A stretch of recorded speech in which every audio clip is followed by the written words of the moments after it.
There we are. There we are, and we're live again for the third. Is it the third time or is it the fourth time? Feels Third. like the first time. Um, welcome to the episode three. The episode three. Welcome to episode three of Politifunk. I am your host, Drew Brathwaite, and joining us now is another panel of distinguished folk. Really got to get some ladies on the show. Some women, I should say, on the show. Not for the because it's just been male dominated, but I'm throwing that out there for the very beginning. Today we're going to be talking about major Supreme Court cases that have gone down in 2015 and also the latter part of 2014. We're going to get to that and what that means. We have some regulars joining us again. We have, of course, Rob Weed with us, our producer extraordinaire. And we also have Dr. Steve Slota joining us once again. I think this is the third time you're with us. Have you been on every? Yeah, I have. I've been on all of them. We have Steve Dutzman, who was with us the last time. Welcome back, Steve. Okay, He's muted. I think he might. Thank you. Yeah, I was muted. Sorry. That's okay. And thanks to a bit of trickery and buffoonery on my part, I also got the sibling, the younger brother of Steve Dutzman, Mike Dutzman, to join us as well. How are you, Mike? I'm doing well, Drew. Wonderful.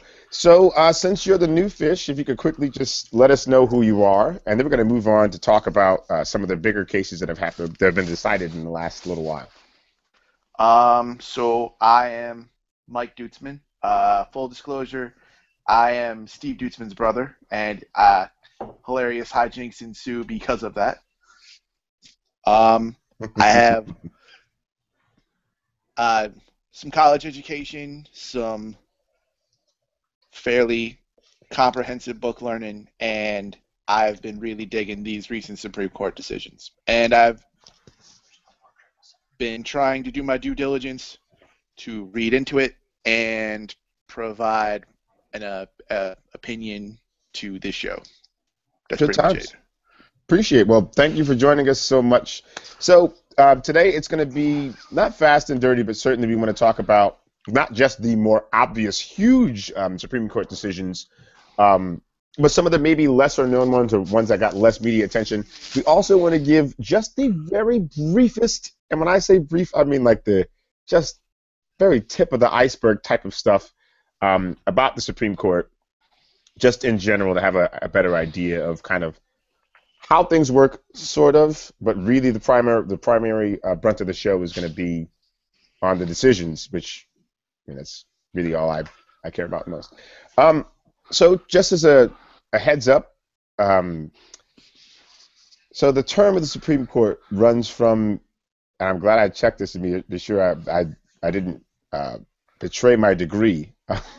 Supreme Court runs from the first Monday in October, and it usually ends the end of June, early July, and it's usually around the end of the term that you start to get the really big decisions.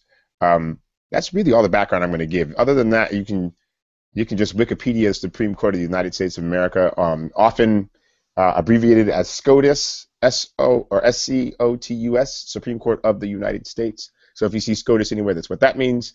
But if you're watching this show, more than likely you already know that. The October thing may have been a surprise. You're welcome. And I really want to jump in because I've been dying to talk about this. So the Supreme Court made a decision on same-sex marriage. And unless you've been living under a rock, you already know this. Does anyone want to handle just the briefest summary of this? Anyone? Gay marriage is legal across the 50 states. Right. And oh, please go on. Please do. that's kind of it. I mean, I could dance, but you don't actually see me, so I'm afraid I can't contribute anything more to the celebration. So the name of the case was, and I'm going to get this wrong, it's Obergefell versus Hodges? Obergefell. Huh? Obergefell. I had to look that up earlier. Yeah. Obergefell. And there were actually some other related cases.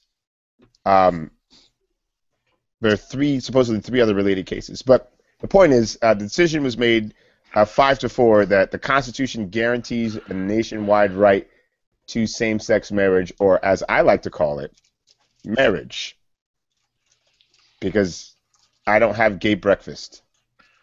I don't own a gay car. For those of you really interested, in the majority were Sotomayor, Ginsburg, Kagan, Breyer, and Kennedy, and in the dissent, Roberts, Alito, Scalia, and Thomas. So, as a gay, I hate to, but as a gay, as one who gays often, early and often,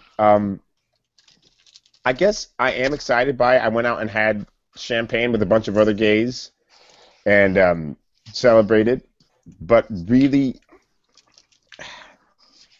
I'm disappointed that it got as much tension as it did, because I feel like there are other issues that far outweigh marriage. And I've been talking about this all weekend.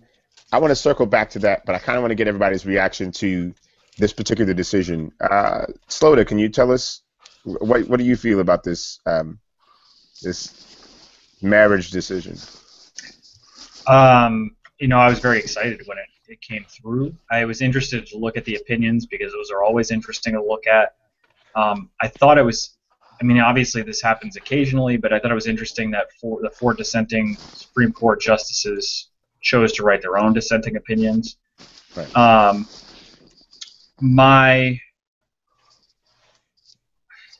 I guess my gut feeling is that there were a couple things implied in that ruling that I don't know how they're going to play out. If you read through what Justice Kennedy had to say in his majority opinion, he talks about how love should transcend and that all these things matter in terms of equality and liberty. And there were some interesting things that happened in terms of how liberty and equality were used in this case, because typically they are regressive, not progressive. So they assume things based on the past, not on how they might be in the future. So that was kind of unique about this case. But what I'm wondering is whether or not the case will set precedent for other types of marriage and whether or not those things will ultimately end up in court. For instance, within family, like incestual marriage or plural marriage, where people who have multiple partners, mostly because the institution of marriage is a contract, and I think this solidifies that. So what's to say that if you're a consenting adult in a relationship that you couldn't also find other ways to utilize that contract for visitation rights or whatever other legal benefits you get from it? So I thought that was an interesting thought, and I haven't seen anything written about it, so I don't really know legally where that would stand, but I would assume it would set some kind of precedent for it. But anyway, obviously it was very exciting, very happy for the outcome. Yeah. Steve Ditzman, jump in if you could. Sure. Obviously I'm in favor of the decision. I think that kind of goes without saying. I probably wouldn't really feel comfortable coming on here if I wasn't. But, just to be fair, not that, you know what I mean. Yeah, everyone's welcome, but yeah, I get what you're saying. Oh, I'm sure I would be welcome. It would just be awkward. So, more awkward than normal. So,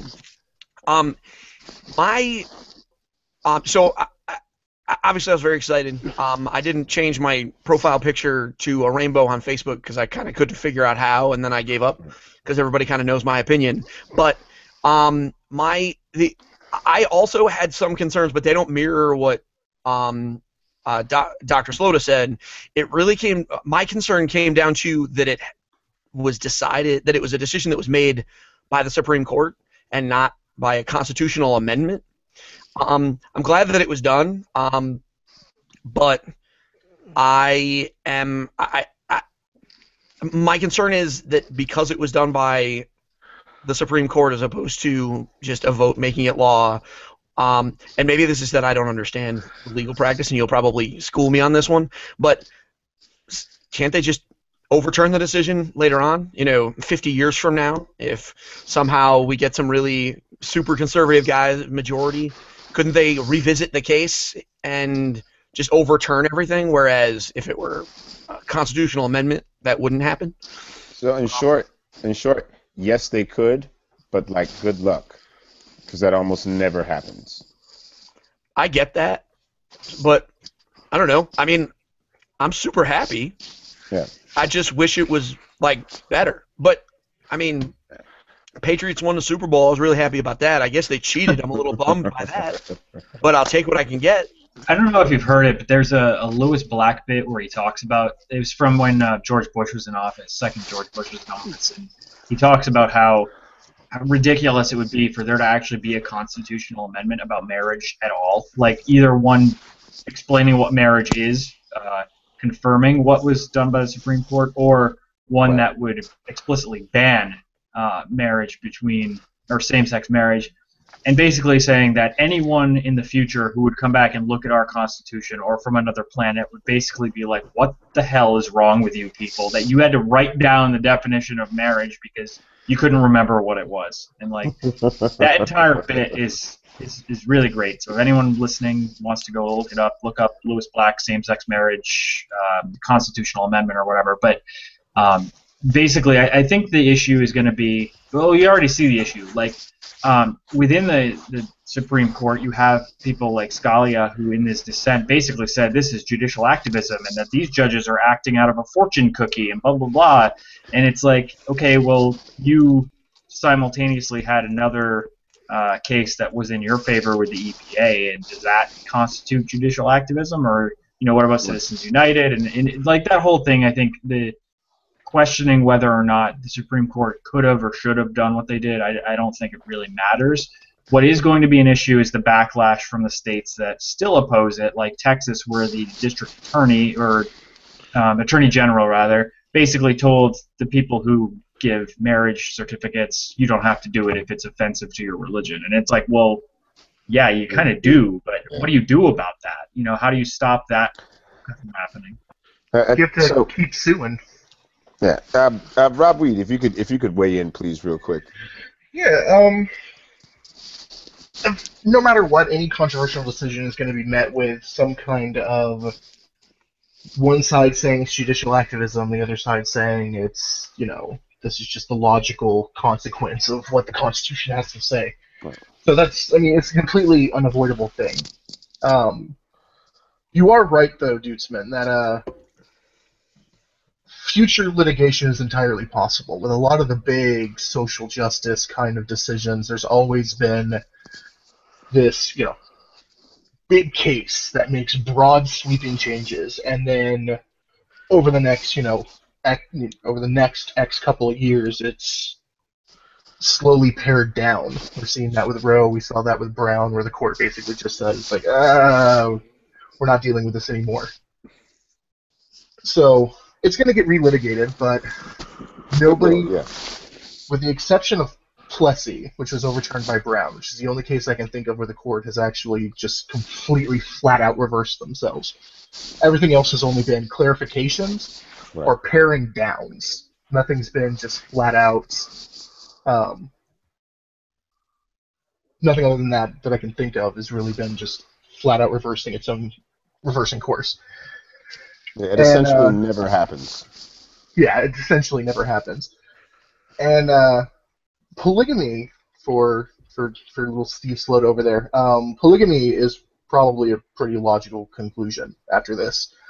The problem with incestuous relationships, kind of the reason why that isn't really a logical conclusion, is there's an overwhelming government interest. So no matter what, any right has the capability of being withdrawn if there is just a complete, powerful, overwhelming government interest in regulating that particular behavior. And the case can be made for instances of incest. I mean, the case has already been made when certain states have, require blood tests to ensure that there is sufficient division between the marrying couple. So I don't necessarily worry about, incest. Definitely not bestiality or child marriage or anything like that, because those don't fall into the realm of the contract. Yeah, I guess for me it was kind of the question of whether or not that could be a valid argument. My assumption was that there was some kind of risk-benefit analysis that went into whether or not there was a compelling government interest. I just don't know who makes that decision, and I don't know what the current Supreme Court. I guess that must be it. But I've never heard about that. So polygamy, though, wouldn't that be a different arrangement? Like, if we're talking about a man and a woman getting married, and a man and a man or a woman and a woman getting married, we're still talking about two adults entering into a contract voluntarily. When you add another party, it is definitionally a different arrangement. So it's a different arrangement, but you can still enter into a three-way contract. Well, you could, but that's also, there's no one currently enjoying that. And more than that, like there is no analog. There isn't, like, two people in a relationship is not analogous to three people in a relationship. Just isn't. Like, well, and that's the question I had. I had this discussion with somebody else earlier today, and it introduces so much complexity because of the way the system is designed that I think it would be another. My assumption is that there's a compelling government interest to not allow it just because of the complexity associated with the existing social security system, welfare, with medical insurance, with homeowners insurance, with whatever. Like, because if I'm working for a company and I have benefits through my company, does the company then have to provide benefits to all of my partners? And what do you do to prevent picking people up on your insurance, marrying them just so that you can be married and share your benefits, and then the employer needs to now pay out for all these different people, and it just creates this really complicated, convoluted problem. So that's one of the things I was wondering about. Having worked in insurance and just knowing how complex it gets just with two people, a third person makes it. I mean, I immediately think about how does insurance then pay out? Can I talk about that? Wait, can I talk about that? So, because I actually currently work in the healthcare field, right? I have a feeling that that's going to come up in maybe another. This is going to come up again. Me and my health insurance background. Not sure why. Well, spoilers, I guess. I would think this is less of the decision that the Supreme Court made right now. And yeah, I guess I'm on live TV showing off my grungy basement. Sorry, everybody. So the decision that they made here was amending a current definition, whereas the idea of polygamy, that would be creating a new definition. That would be like adding a whole nother class in my because it's like what Drew said. There is no analog. We can easily say, I mean, you can, whether you agree with it or not, everyone on an intellectual level can reasonably compare my relationship with my wife and Drew's and his fiance, right? I mean, outside of the fact that I'm married and have been for 10 years, whatever. When if we met the same, if our two relationships started on the exact same day, they're at least comparable. But if my brother, his soon-to-be wife or whatever, and some other person all decided to be in a polyamorous relationship, there's no, it's not the same. It doesn't work, at least from a legal perspective. So I think that this is bouncing into, it's not like a slippery slope where we're just going to kind of fall into that by accident. I've heard the word slippery slope so many times in the last 48 hours, and it's crazy because that's not what it means. Slippery slopes are slippery slopes. And I want to say this, full disclosure too, like just so that the root of my argument is clear. Not only have I have no issue with polyamory or polyamorous relationships, I'm all for them. Like, I am not in a polyamorous relationship, but I think those relationships also deserve protection. And I think that in that regard, the government, when protecting people, should be secular. Period. It should not be based on any particular religious dogma or belief system or have you. But that's totally fair. But to answer the question, is this object A going to lead to that? No. I believe that's a separate thing. Maybe they'll argue it. Maybe it'll inspire it. But I think inspiring something is vastly different from causing it. Oh yeah, I think it's a totally fair analysis. And actually, I think you introduced some interesting questions or answers about the nature of the healthcare industry and how that's dealt with. Because I hadn't been thinking about it in terms of analogs. I had just been thinking about it in terms of, a logical conclusion based on consenting adults choosing to do what consenting adults want to do. And I personally have no investment in whether or not that happens either. I don't care what people are doing. It was just, for me, a curiosity, and that's all. Well, the health insurance world would literally crumble to its knees if that could happen. and basically, And basically, what I'm trying to what's happening right here is we're looking at the theory crafting of what would happen versus the actual nuts and bolts of what would happen, what would be happening. Right. Yes. I will put money on. I don't know when or how long it would take. It might take a couple decades. It might take a couple years. But I'm willing to put money on the Reform LDS Church suing a state government for the right to enter into polygamous marriages. I can just. That's going to happen. Whatever happens at the end of that. I fully At the agree. end of that case, I don't know. I don't necessarily care. But it's definitely going to happen. So and that's where it gets tricky for me, and I know we're over time, but I think this deserves it. Because, so, they can get married already. It's just not legally recognized. So they don't, when you're talking about marriage, and really one of the cruxes of the gay marriage argument was those legal protections that come with marriage. Gay people have been getting married since time out of mind. Look, I did not, before marriage, gay marriage, if you want to call it that, was legal in Connecticut. I had friends, gay friends, who were married. I did not consider them not married because the federal government or state government didn't recognize it. But what that lack of recognition doesn't afford them is those protections.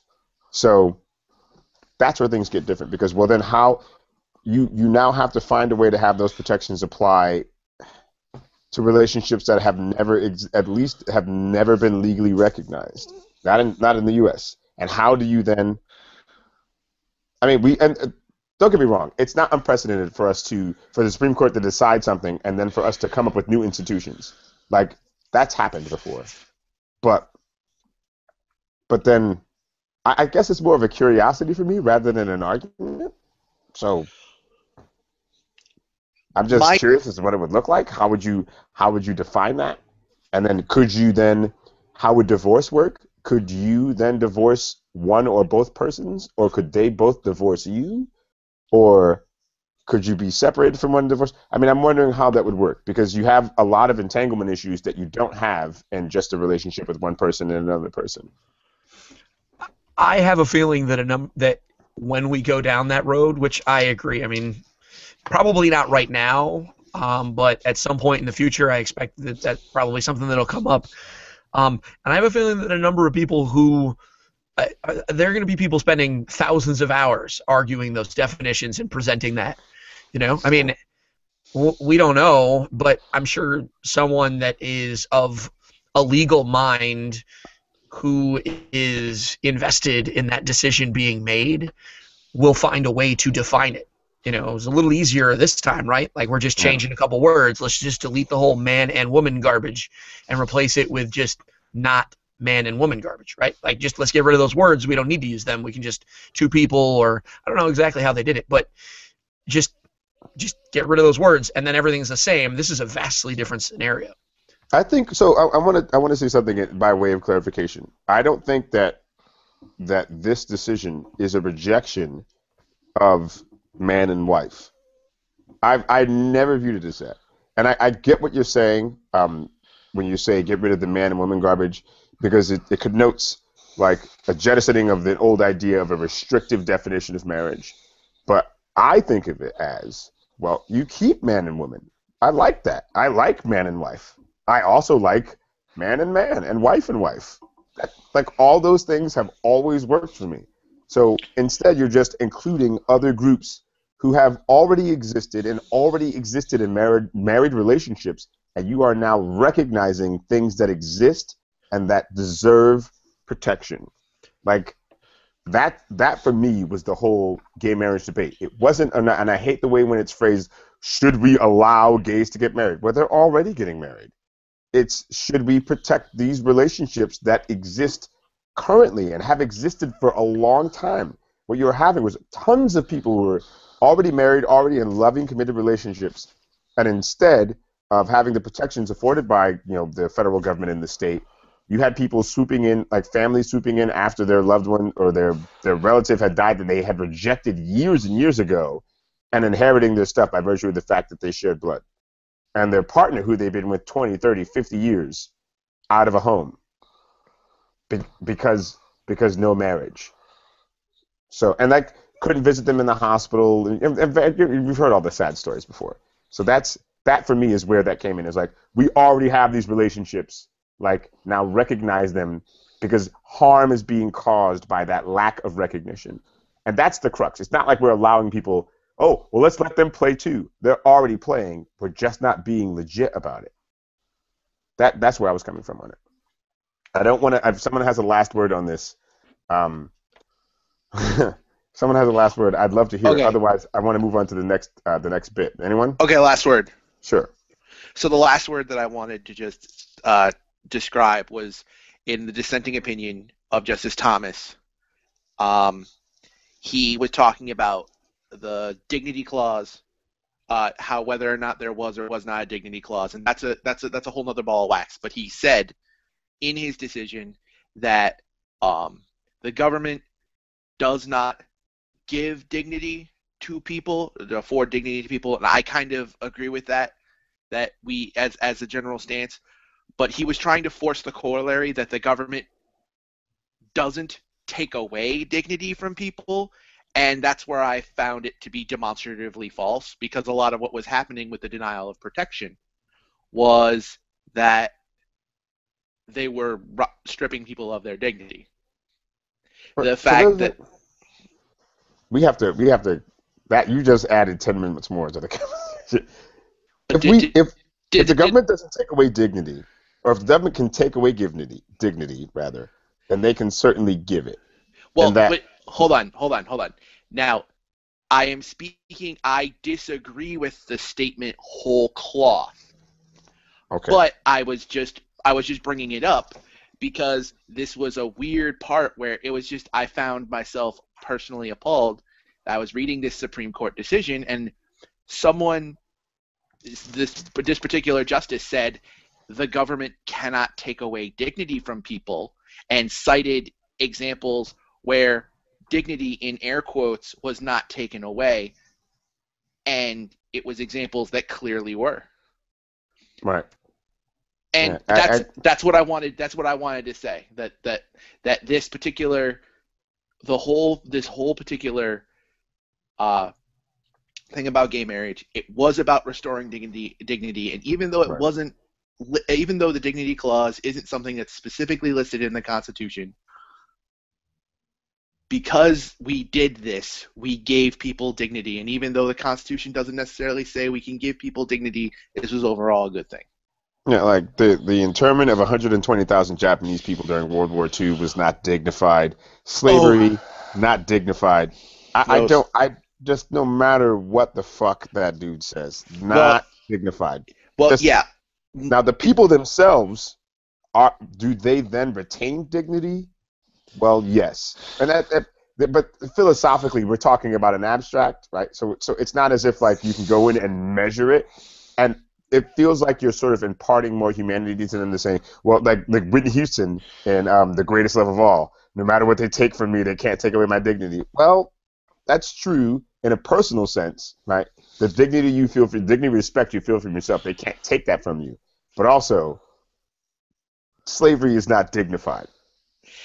Internment is not dignified, and we know this, and that's why we strive against those things. And that's what I wanted to bring up as a closing thought. That this whole decision was a matter about whether or not a group of people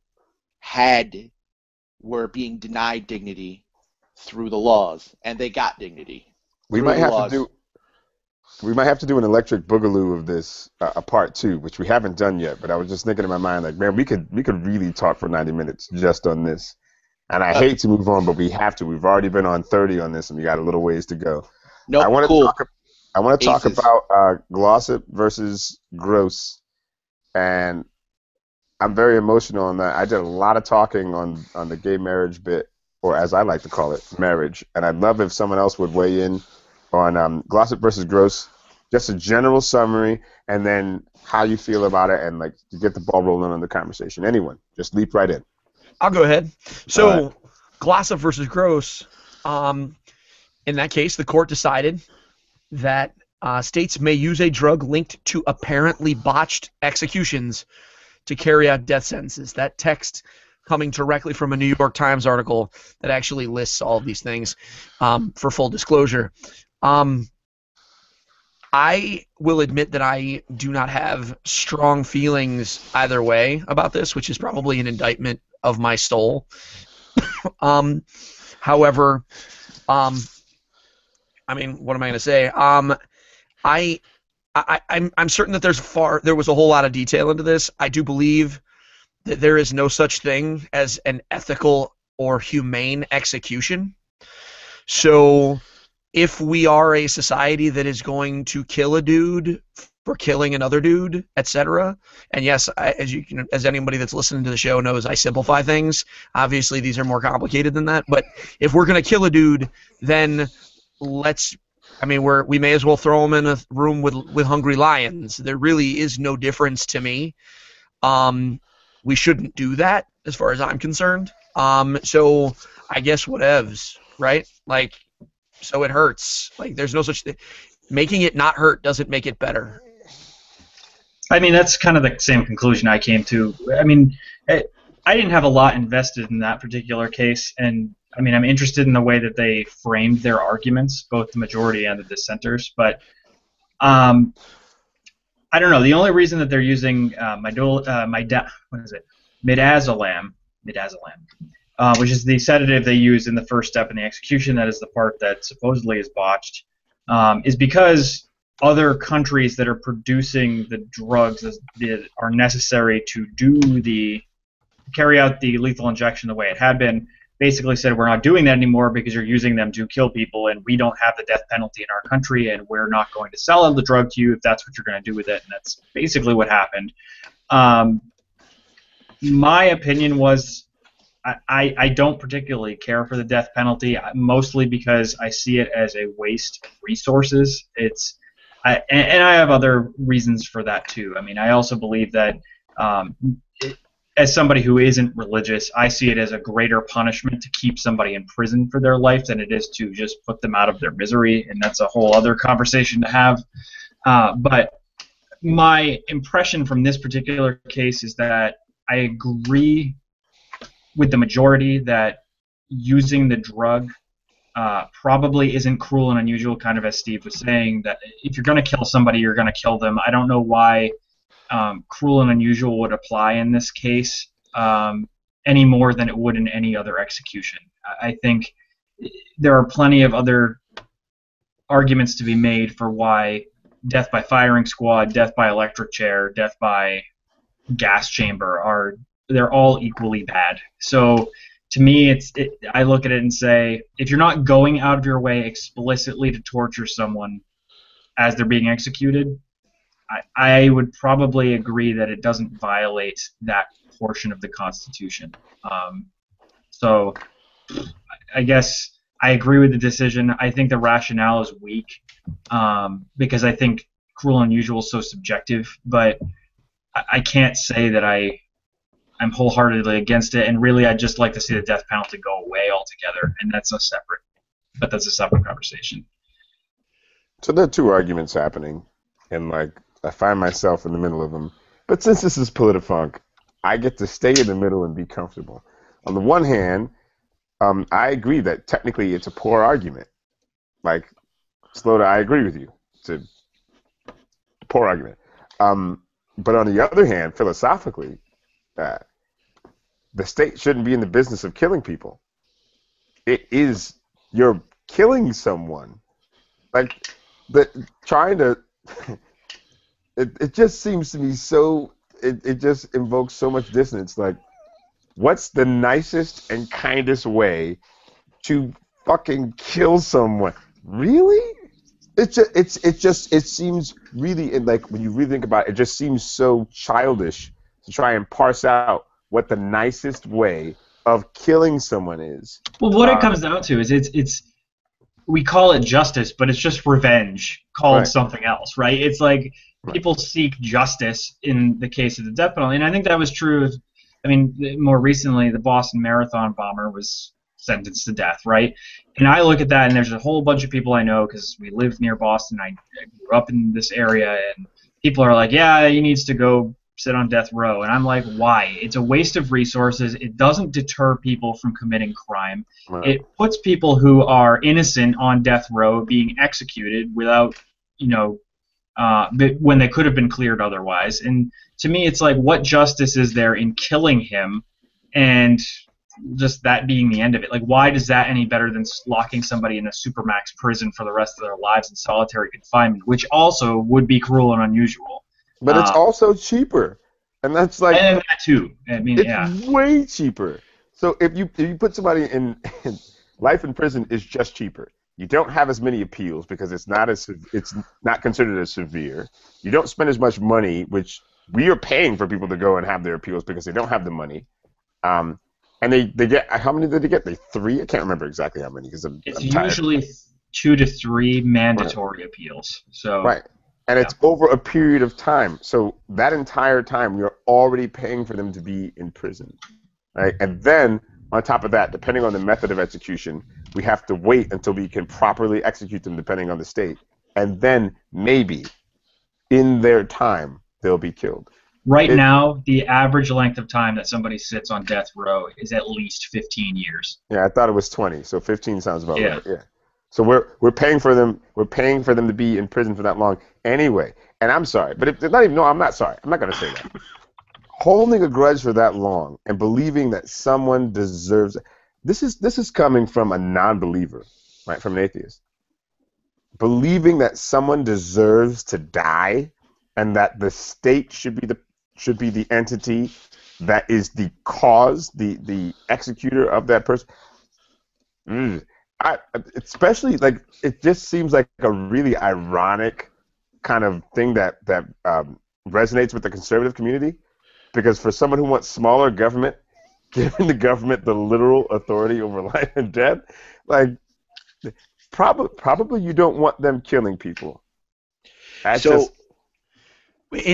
Wait, hold on. In regards to that one point, a lot of the folks, I mean, the small government issue, if you'll remember, it's a lot of those same people that want a small government that want them regulating who gets married and whatever. So there's an inherent contradiction in a lot of their beliefs. But there's a fair number of those people that assume that the government already has, and as far as, hold on, I lost my train of thought. Sorry. It's okay, take your time. A huge portion of that population believes that authority is already there regardless, and that they carry these things out. I mean, like they assume that the government already has control and the opportunity to kill people, and that they do it on quite a regular basis. So says the number of people who tell me that Sandy Hook was done by our government, etc. Like those are some of these same people, right? So, like, there's an inherent contradiction in a lot of those things. I want to be fair here. Like, so on the one hand, like I'm a black gay man living in Connecticut who's a non-believer, so I couldn't really be more liberal, but I don't want to unfairly characterize conservatives and paint them with a broad brush and say this. Now, I do understand that there are conservatives or people who identify as conservative rather, who believe and think it that way. That's 100,000,000% true. But I want to be careful in the way that we characterize conservatives. And this is no knock to you, Steve, but just careful in the way that we characterize conservatives in general. I understand. I'm not saying that what you're saying isn't accurate to an extent, but I also want to be careful in that, so one, straight up, because Politifunk, I agree, but at the same time, I want to clarify for the sake of at least not mischaracterizing and just saying, oh, super conservatives. Like there are contradictions, at least in the conservative platform, at least this is laid out by the Tea Party and the Republican Party, that say they want smaller government, but then they want government out of your house, but then they don't want two dudes kissing and getting married, and they also want to be able to kill people. Well, I mean, and I think that's That's exactly what I was going to say. Is that if you look at the GOP platform, and I was reading a really good editorial about this today. I can't remember where it was from, but basically they were talking about how the court rulings from the last week and a half have put the GOP in a really big bind, because if they tackle these things and say we need legislation to amend the Constitution to overturn Obamacare, to undo what the Supreme Court has decided with respect to same-sex marriage, then it completely tanks their possibility of ever getting somebody into the White House for the foreseeable future. And one of the things that was mentioned in that article is that the biggest issue standing in the Republican Party's way is its own platform, and that if it doesn't go through and remove those kinds of things from its platform, that's only going to make things harder for them. So I think you're totally right that it's not fair to categorize or catalog conservatives under this one big bubble, the same way I wouldn't want them to categorize liberals under one big bubble. But at the same time, their platform does have these strangely dissonant ideas. And the one that came to mind for me is that their platform supports the death penalty being run by the state as opposed to being a smaller government, as well as the perspective on abortion and Roe v. Wade, where it's like you're totally okay with the government killing people, but it's not okay for somebody to have control over their own body and whether or not an unborn fetus should be killed, if that's the way you want to look at it. I don't know. There's a lot of very strangely dissonant things in there, so I don't think that's an unfair categorization. So in Steve's defense, that's how I would look at it. Okay, I have a last word and a theoretical transition. All right. Okay, so my last word is that I would really like to have a conversation with someone who is socially liberal and fiscally conservative.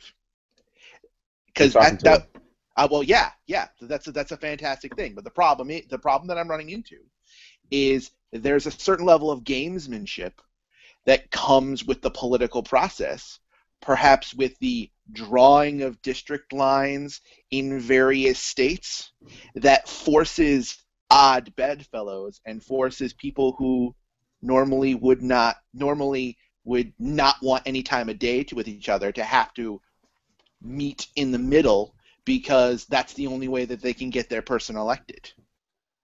Isn't that kind of just libertarianism? No, hold on. My intention with my words is to say that there's been some gerrymandering going on. Oh, look, there's some gerrymandering Supreme Court decisions over Nya. That is my intent. That is my intent. So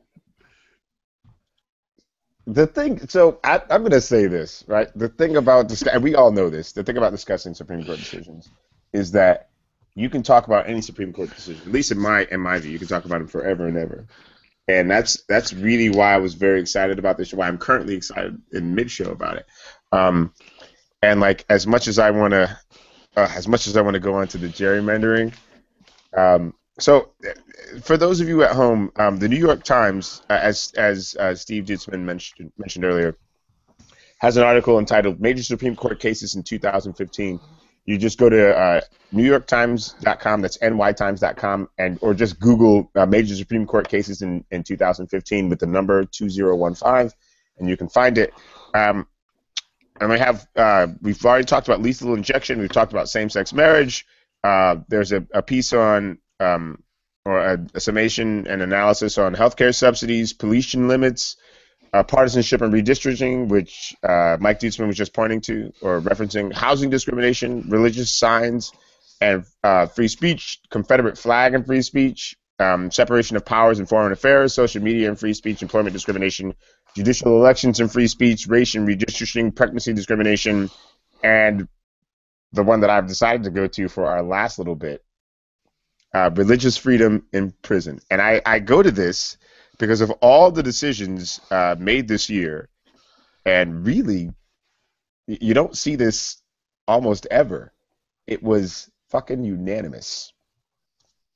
Holt versus Hobbs, court found that Arkansas corrections officials had violated the religious liberty rights of Muslim inmates by forcing them to grow beards, or forbidding them rather. Sorry, not forcing, forbidding them to grow beards over security concerns. couple of highlights.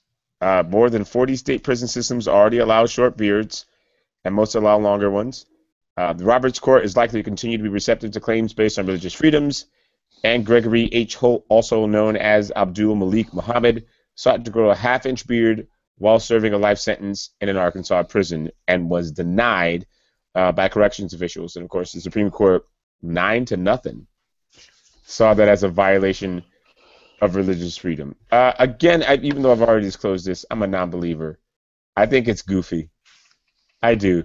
Like, I just, to me, if I'm being frank, we're talking about how best to serve imaginary friends. And while we're talking about deeply held, true beliefs, and to Gregory Holt, Abdul Malik Muhammad, it's not imaginary. To me, it seems like a lot of wasted time because there are so many other important issues, and to put those on par with a guy saying, well, there's an imaginary man in the sky that wants me to grow facial hair, and when you don't let me do that, it's a violation. Like, look, I don't, and those of you who know me know that I don't speak out. I'm not antagonistic against religion, generally speaking. Really, I'm not. But this seems to me to just be outrageous. And yes, we allow for religious freedom and freedom of expression and all that. I understand that. But when I think about other really pressing issues that aren't being addressed, that we still haven't fixed, and we're talking about whether or not a guy can grow a beard, as if that's on par with some of these other massive issues that we have, like, that is, you want to know why, like, religion at times upsets me, organized religion. That's why. This is why. Okay.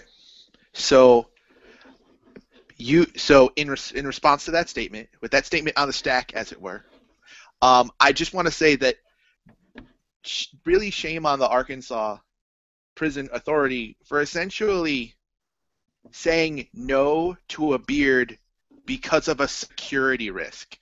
Like, a dangerous beard. That sounds horrible. Like, it sounds so absurd that because, like, it seems like if you had taken religious out of it and just been like, this guy wanted to grow a beard and he got denied for security reasons, like, it should have just been stopped right there. But, like, stop, end of story. Really, somebody in Arkansas was doing some sort of veiled hate and discrimination, and was just, and that's where the coat got hung. Like, Veiled? Wait. I just want to clarify. You said the word veiled? Okay, no. It was my intent to use the word veiled with sarcasm air quotes. Since my video camera does not work, you can now see my sarcasm air quotes begin, veiled, end sarcasm quotes. Hatred. With respect to the security risk, I guess I get why that's a joke, like why it sounds funny, but I'm wondering, was there some legitimate rationale to that, or was it totally out of left field? Like, was somebody actually found keeping a shiv in their beard, or did somebody grab them by the beard during a big brawl? Like, I can come up with scenarios in my head in which case a long beard could be an issue, but I just think that this one was so stupid on its face that it never should have made it to the Supreme Court. Well, no, the issue never should have been addressed with policy, is what I'm saying. Sorry. It wasn't about weapons and stuff like that, but there were other, like, for example, they discussed whether or not you could hide a SIM card in the beard and things like that. So it's not just whether or not you could have something that was actually in itself a danger, but the fact that something could be potentially concealed in a beard, even though I think that argument is somewhat weak. I think that was more their argument than just like you pull out a shiv and like a katana. This is like a Family Guy. Hold on. A katana. Beard hammer space. No. There is no beard space. There is no afro space. There is no hammer space. Sorry, I've been watching way too much anime. I apologize. Well, one of the things that actually came out during oral arguments was, is it impossible for you to check beards like you would check hair? Because there are limitations to how long you can grow your hair in prison, just like there will now be limitations on how long you can grow a beard. But that's just the justice kept asking that question, like how much more difficult is it to run your finger through somebody's beard and their hair? Well, unfortunately, Justice Bulldog Scalia has some. There's some things. Sorry, and Wait, I did so- use. Yeah. Full disclosure. Michael and I are the sons of a pastor, so there certainly would be no fireworks here, because I certainly respect everything Drew said, even though I disagree with a good portion of it, and that's okay. The issue here, as far as why it is, the issue as far as why it is appearing on this stage, ultimately came down to the fact that the dude held a belief, whether it be with an imaginary friend or a deity, none of us will ever know. But the reason it went that far is that the state pushed it that far, right? I mean, I don't know how many courts it has to go to get to get to the Supreme Court. I mean, we didn't talk about that in the top. I don't know how far it has to go. I mean, it doesn't just go to the Supreme Court. Well, A number of people. So a number of rational people said, you know what? It is better to fight this man's religious belief, which, by the way, let's be honest with ourselves, if it was a Christian belief that you needed to grow a beard, there would literally be no problem with it, because this was Arkansas. So whether you distinguish between Christian and Muslim as they're all imaginary friends in the sky, it's just the magical Justice League, so who cares? I mean, the reality is, this man was, if it were Christian dogma that you had to wear a beard, this would not even be a thing. They would have figured out how to search your beard and let a good Christian man repent in jail. I think that's one of the reasons why it had to be, because you know what? If we're going to allow people to live in magical Christmas land, then everybody's got to be able to do their thing, right? Yeah, and that's where I get upset by it. So on the one hand, I am also, full disclosure, I am also the son of two preachers. My sister is a preacher, and my family is so religious. There's never been an alcoholic beverage or a swear word ever uttered at a family event, and I'm 35. It's never happened in my hearing ever. Maybe outside with my uncles and like off the property, but so I mean, it's not like I don't have respect for religion, at least to an extent, right? But the cause of a lot of, and this is just again in the way of disclosure, the cause of a lot of like kind of personal and sort of like more broadly speaking, in terms of my world experience, a lot of those woes have been instigated by religion. I don't hear anyone making a just patently logical argument that's not trenched in religion against gay marriage. I haven't heard one. I don't hear a single atheist, not one, talking about how gays shouldn't be allowed to marry and how these protections should be denied. So for me, a lot of the strife is attached to that. And yes, that makes it personal, and that means I'm biased. Absolutely yes. So there's that. You mentioned how cases get to the Supreme Court, and man, I wish I had done more research on it. I know this. I'll tell you what I know. Unless somebody has something they want to throw in, we could talk about this kind of quickly, because I'm hoping that I can remember. And if my professor from my con law class is listening, I apologize, because I know I'm going to botch this so bad. So I know that you can't just have any case get to the Supreme Court. It has to be something involving federal law, or somehow fall within the jurisdiction of federal courts. So if it's just a state issue, meaning the federal law doesn't apply, then your state Supreme Court will handle it. and then that's the final word, and it doesn't go beyond there. You don't have a way to appeal to the Supreme Court if it isn't a federal issue, or if you can't somehow frame it as a federal issue. And that's, God, I can't remember the types of cases that they will hear and all this other kind of stuff. But that's basically it. And it also takes forever, and it's also in your best interest, because of things we mentioned earlier. It's in your best interest to really appeal to every single possible court beneath the Supreme Court before going to Supreme Court. Aren't there like 9 Circuit Court of Appeals or something? Right, but it's not. Those not in order. Those are districts. So. Oh, okay. No, okay. Cool. Yeah. Sorry. No, it's all right. You don't have to apologize. So you'll whatever area you're in, you'll eventually end up. And I can't remember how many states fall in. And I used to know because it was a final exam, and then took the exam, and now I forgot. But you appeal to those, and generally speaking, what they have to say generally remains untouched. Generally. So like getting to the Supreme Court itself requires a very strong case, and then getting to the Supreme Court as well just requires them, well, it's Politifunk, I'll say it, requires them giving a fuck. They don't have to, there's no requirement that the Supreme Court hear the case. It takes 4 justices to grant cert, to say that the Supreme Court will take on a case. It takes 4 justices, which means those 4 justices have to think they have a 5th.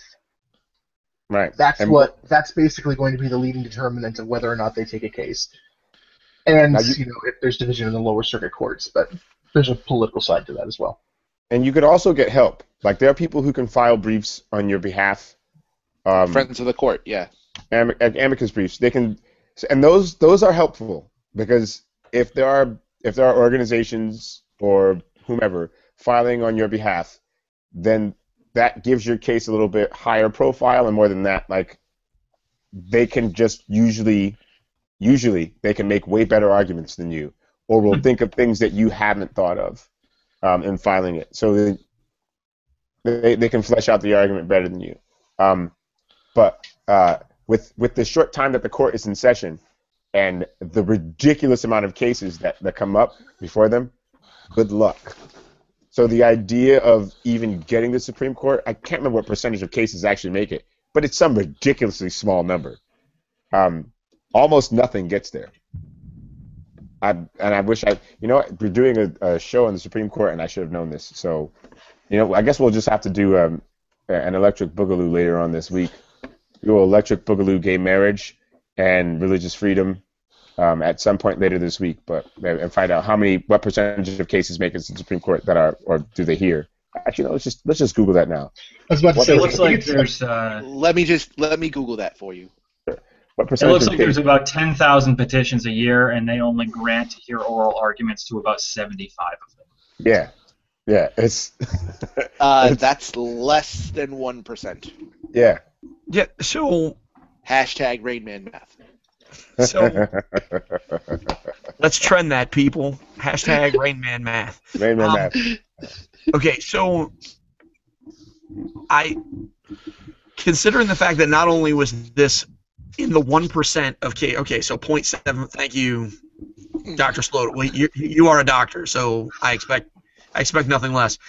So it's in the 0.75 percentile of cases sent to them. And it was unanimously agreed upon. I think that it is safe. I think we can safely infer from that they gave a fuck, right? We can say that because this is Politifunk. So I get what you mean, that maybe there is another case that probably could have been heard other than this, but the reality is, I really gotta. I think this is important. We talk about slippery slopes. Like this one legit has a slippery slope here, and I don't want to get into the. We can have a whole, skeptic versus evangelical thing later on if you want. I mean, we can have a really awkward conversation that'll lead us both nowhere. But the reality is, I really think this is important because religious freedom is important. It's just because he's talking about his. He's not trying to impose on anybody else. Right. It's not, and that's the distinction here. He's talking about his belief, one that was not just made up. I mean, this is very, we know this. He's not doing this because it's satire. The thing is, though, there are two bits. There are two bits on that, right? One, and for clarification, I'm not saying that it's not important. I'm saying there are more important things. And then two, it is made up. Like, it's been around for a very long time and is prestigious and believed by many, many people. But there was a point in time where it did not exist, and then someone created it. So if it was based on legit interaction with the Almighty and Divine, yes, fine. But at some point it didn't exist, and then it came into existence. Even if it was by inspiration by a deity, then it was made up. Someone came up with it.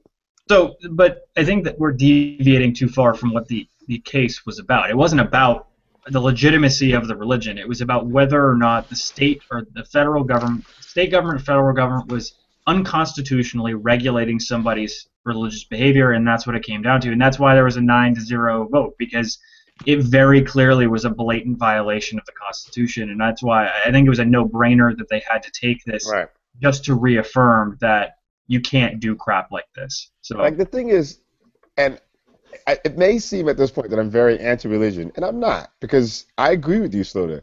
There was no other way that this could be decided.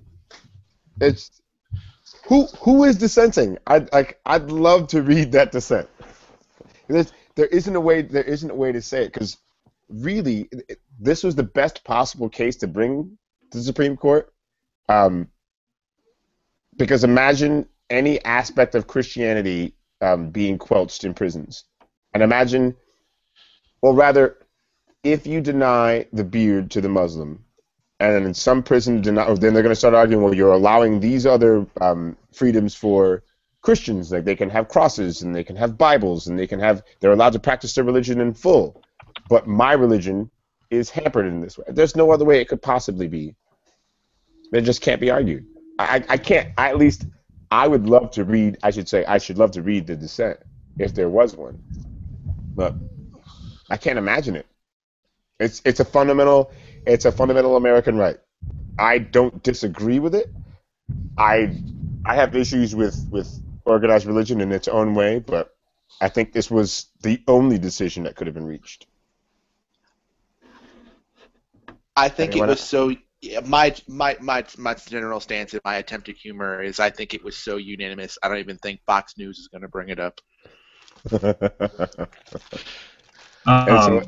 probably. I mean, I don't know if you guys want to go there, but it's probably a good transition point since we're talking about First Amendment rights to go talk about the case regarding the Confederate battle flag on license plates and whether or not the state has the ability to regulate whether it's freedom of speech to put something like that on your license plate or whether that is a state-owned piece of property and whether or not the state is advocating for it.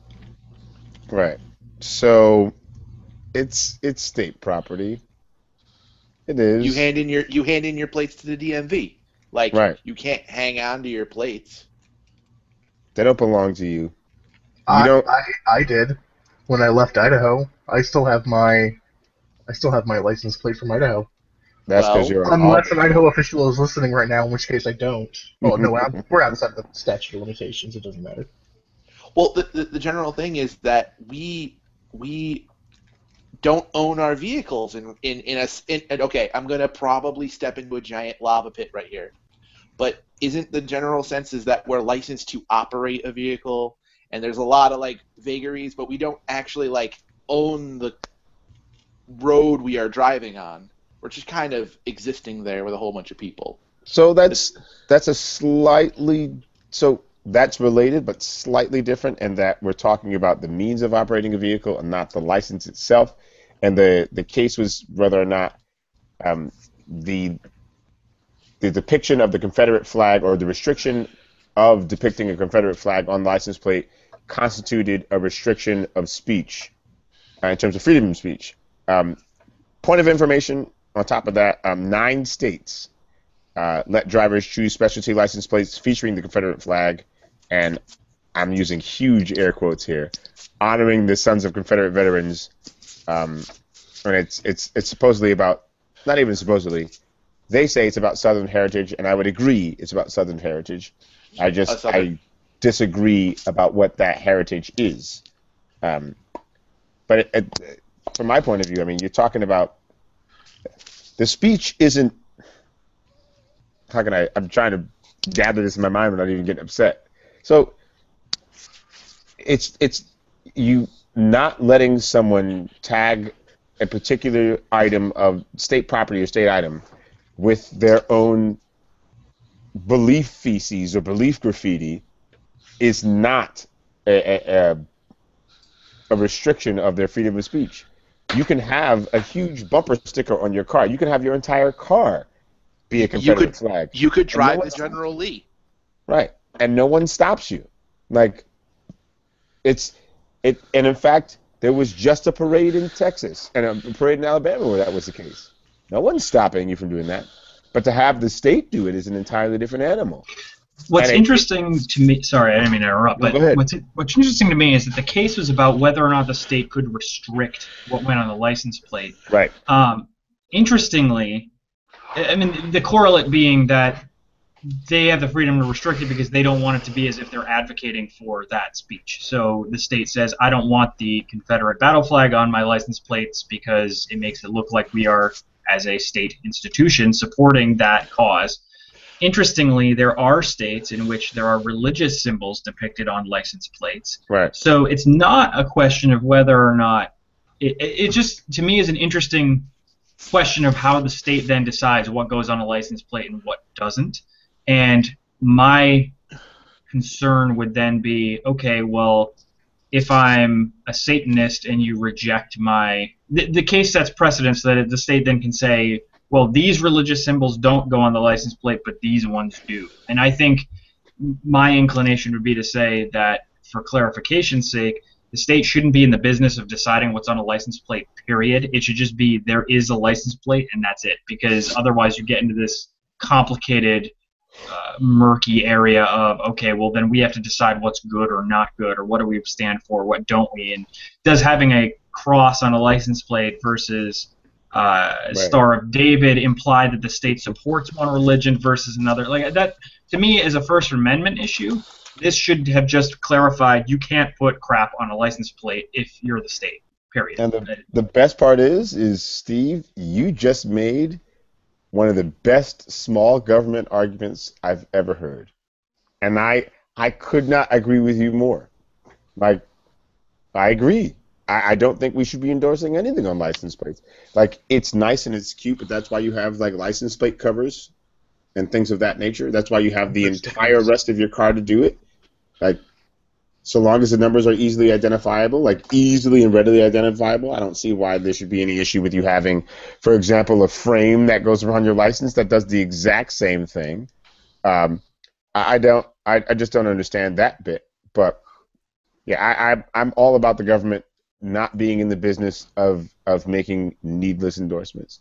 And if I see a license plate with a cross on it, or with a pentagram, or with a fish with feet, or what have you, any symbol of that nature, then I'm bothered by it. Even a license plate endorsing non-belief would bother me, because I think the government should be as neutral as possible in religious matters. But I want someone else to chime in on this. Steve, I'm dying to hear your thoughts on this.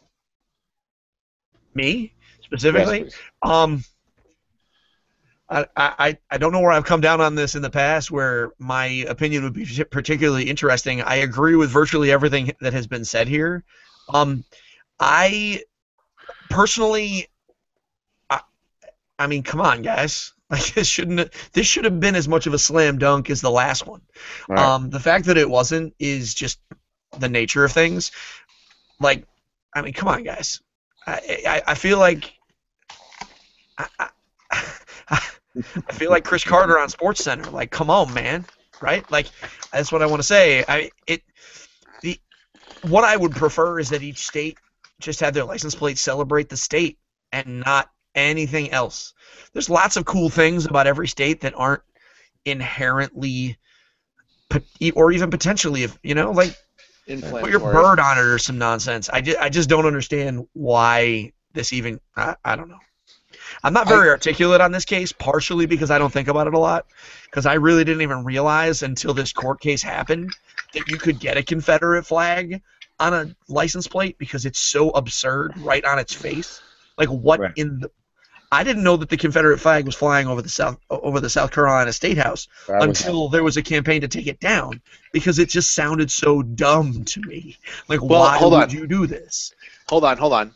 In which case, I could imagine why there was probably an amica brief for this particular thing. And amica is a car insurance. Amicus. Right. I was like, wait a minute, this just got really weird. Like, amica is filing an amicus brief? That's fancy. Okay. No, it's cool. Go ahead. Probably cool. did. Hashtag legal fan fiction. Trend it. Legal fan fiction. No, that would involve a Gecko and Flo. But no, what I'm talking about is somebody wrote an amicus brief to bring it up to the Supreme Court, because oftentimes in the past people want to bring up certain Supreme Court cases because it brings visibility to an issue. And I think while these two cases that we were talking about are virtual slam dunks, the fact that they got brought up to the Supreme Court and were ruled upon meant that not only is the situation final, but the fact that we all know about it and know about their opinions is also final. It's an absolute way to spread the information and knowledge of an event or a thing happening.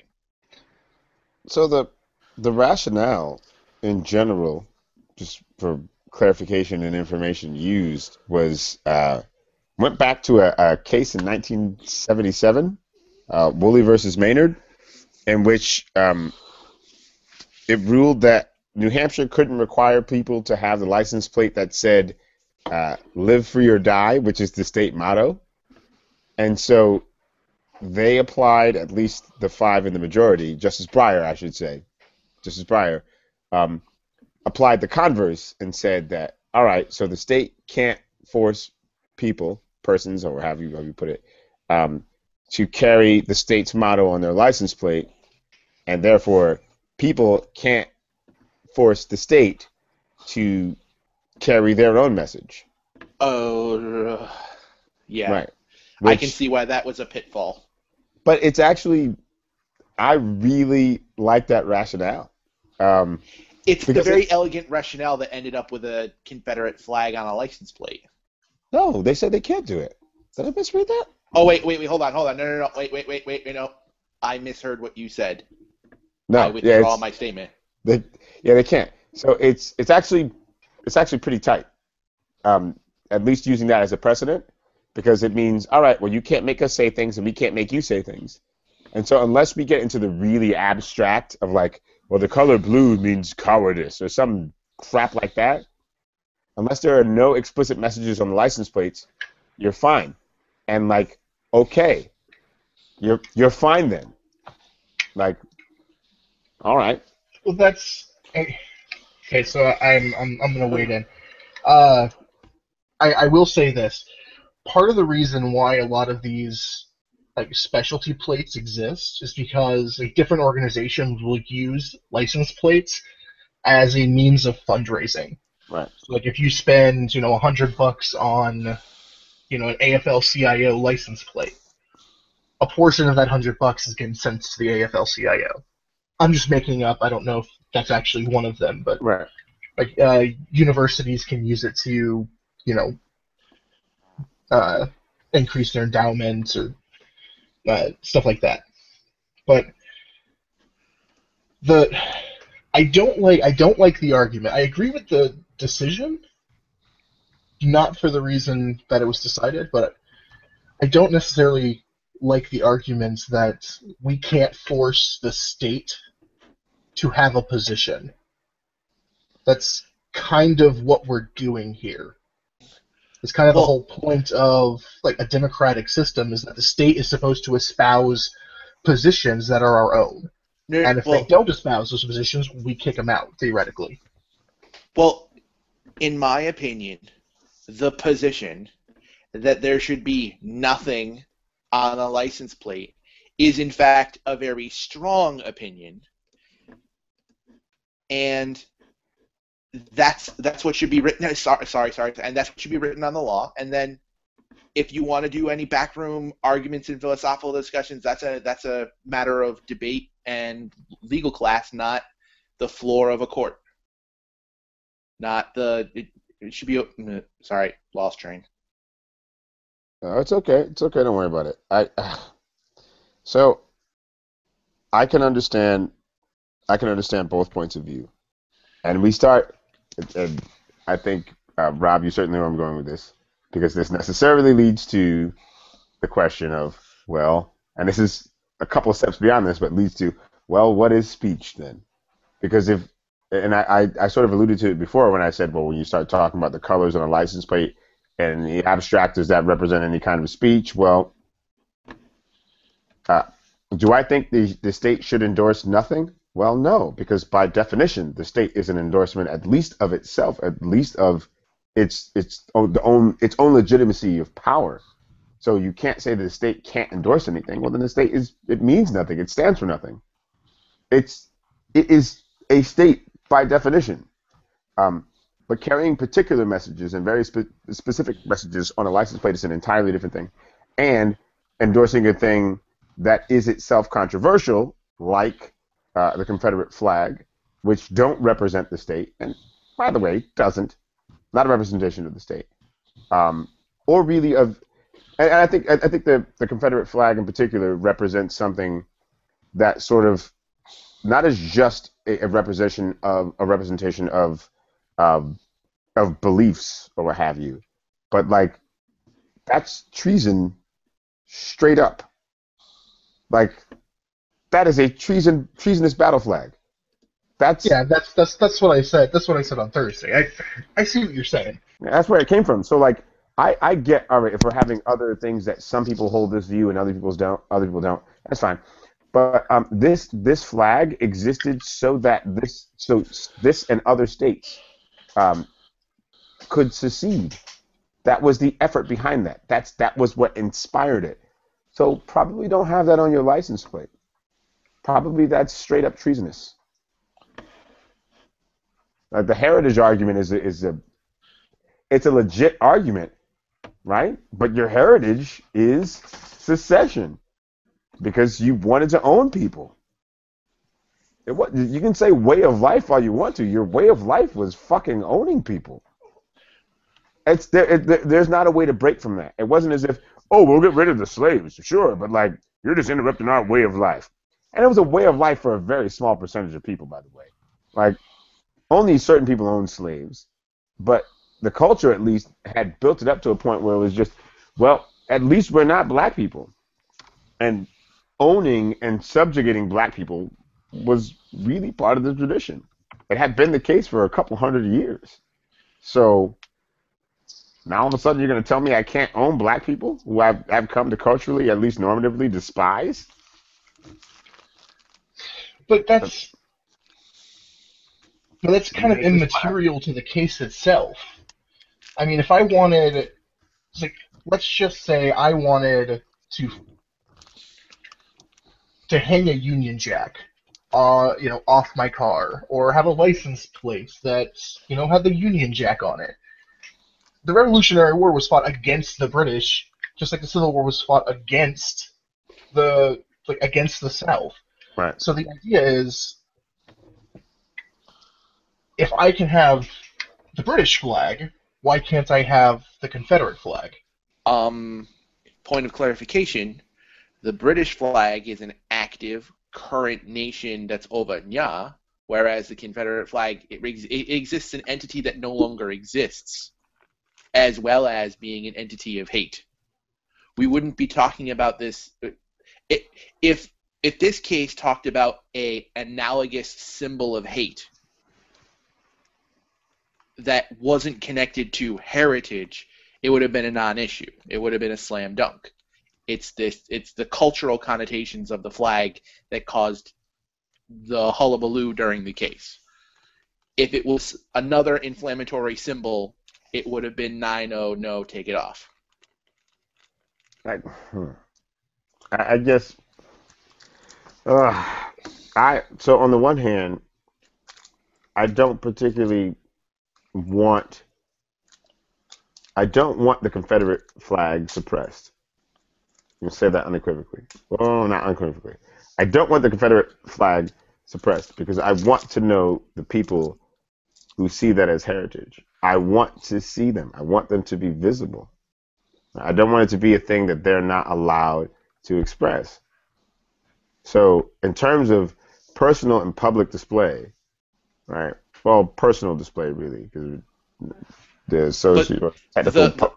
But Drew, the case itself was talking about about literal property. public display. Well, it was talking about, and it was also talking about it on state property, not private property. I mean public in the sense of state. Like okay, cool. State property is public property. So like, I apologize, I wasn't clear. Like, and so, neither was I. I withdraw. So like, the state should not be engaging in speech. Ugh, that's so messy. But the state should not be engaging in speech that runs counter to the existence of the state. That doesn't make sense to me. I understand this, but my general consideration is there will always be topics and concepts that are outside of the language that we currently use, and this is just proving to be one of those difficult to define concepts just because it's something we hold true, but we can't really describe it with the language that we have. Legal language. Well, I'll say that I think we can, but we will be coming up slowly, or rather not slowly, but shortly on Betty by time. Okay, well, yeah, I was about to say, we could describe it, but after a computationally large quantity of time, which is not within the parcel of this Politifunk. There was a much more interesting, I won't say much more interesting, a very interesting social media case that came to the court that was decided nearly unanimously with one dissenter, and I'll let you guess who it was. Thomas. Oh, you think? Where a guy published rap lyrics to his Facebook page or something, some social media page, and very violent, threatening rap lyrics, and basically the prosecutors did a terrible job of trying to prove that was intent, that was evidence for intent of him to kill his wife and things like that. But I definitely want to do an electric boogaloo on gay marriage. I definitely want to do an electric boogaloo on religious freedom. Whether or not those things materialize, who knows? Yeah, we didn't even. There are other things that we didn't even touch, and that's sort of the nature of Politifunk. I initially this is supposed to just be a 30 to 45 minute podcast, but obviously that's not even. We're running up on 90 minutes right now, and we've barely touched half of the material that we have. So on the one hand, I love that that's the case. And it's also a little bit frustrating and exciting that we can't quite get through everything. I do sincerely apologize for the amount of awesome in this podcast. It happens. I'll tell you this. So I'm excited, I guess, about the future of the podcast in particular. I'm looking forward to the presidential campaign, where I'd imagine we'd be on not just once a week, but perhaps with different guests a couple of times a week. I'm looking forward and encouraging at least female guests. We haven't had a female guest in my memory. Politifunk number 2. You had Amber. Oh, we had Amber. That's true, Amber. So we've had one female guest. Thank you for the reminder. And that's not even nearly enough. Oh no, but I'm just citing. I'd love to have, and I'd love to have female guests, not because I feel like they have a particular world experience, and I'd love to have them on. And more than that, I just don't want this to be a male-dominated show, which it obviously currently is. We have 2 minutes left, and certainly if there's something else we want to chat about, then that's fine. But I think we've reached the kind of circular point of that last conversation where we're starting to kind of deviate a bit. And I think starting a new conversation, or at least entering into a new topic or a new case at this point, was just going to frustrate us because we don't have the time to even discuss just a general summary of a case. So, I mean, we're going to electric boogaloo at least gay marriage later this week, and I'd like to do, if we could, gay marriage and religious freedom, which we've already tackled the First Amendment. So if we can go do gay marriage and then do the religious freedom bit later on this week, I think that would be great if we have time. Can we might. Can we open up next week on the ACA? Sure. I would love to. And I mean that, like, I said that in such a sinister way. Sure, I'd love. No, Mr. Pond, I expect you to die. But I would love to. I'm glad we got to talk about the things that we did this week. Next week, let's talk about the ACA. If it doesn't come up on the electric boogaloo later on this week. What is an electric boogaloo? Yeah, I think because honestly, I'd like to do like the longer show at the beginning where we touch on a bunch of stuff, and then if there's stuff we want to talk about a little bit more, we just electric boogaloo it on a Thursday. How does that sound? Electric boogaloo on a Thursday. We'll talk about it in the post show. Yeah, totally fine with that as long as it does not delay the recording of our other podcast. Oh, certainly. Until like midnight. So, guests, if you could just hang with us a bit, I want to do a little bit of post show. For our viewers, thank you so much for joining us once again for episode 3 of Politifunk. I have been your host, Drew Brathwaite. Thank you so much to our guests on the show, Michael Dutzman, Rob Weed, Steve Dutzman, and, of course, Dr. Steve Slota. Thank you so much for joining us. Next week, we will be obviously talking about the ACA and anything else that manages to happen or that happens to happen during the week. Until then, consider yourself funkified. That was stupid.